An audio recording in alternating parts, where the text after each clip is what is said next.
पाहू शकता आपण आहोत सोनपेठ तालुक्यामध्ये एक शिरशी आणि शिरोळी हे दोन गाव आहेत. हे पाहू शकता जे जायकवाडीचे 27 दरवाजे आहेत ते उघडल्या कारणास्तव पाहू शकता तुम्ही अशी ह्यांची शिरशी व शिरोळींची असे त्यांना एका टोकऱ्यामधून अलीकडे या लागते. पाहू शकता तुम्ही सध्या हे त्यांचा जो संपर्क आहे तो पूर्णपणे तुटलेला आहे आणि शिरशी आणि शिरोळी ह्या दोन गावाचा संपर्क तुटल्या कारणास्तव ह्यांना या अशा टोकऱ्यामधून अलीकडे या लागतंय. हे जायकवाडीचे 27 दरवाजे उघडले आणि पाण्याचा जो गोदावरीने जे रुद्ररूप धारण केलं आणि रुद्ररूप धारण करून ह्या पूर्णपणे ह्या गावाचा दोन्ही गावाचा संपर्क तुटला. यायचं जायचं असेल तर महिला असू पुरुष असू किंवा लहान मुलं असू त्यांना ह्या टोकऱ्यामध्ये हे लोकांना असं या लागतंय.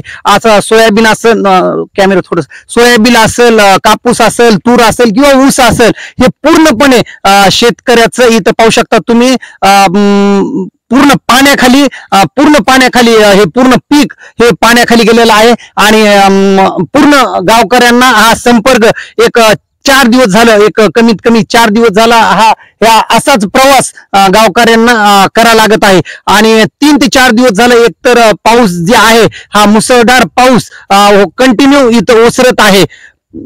जर कोणी बोलणार आहे का तर पाहू शकता तुम्ही ही परिस्थिती या परिस्थितीनुसार असं या टोकऱ्याच्या मार्फत गावकऱ्यांना या लागतंय. परभणी MD गुरु न्यूज शिरोळी.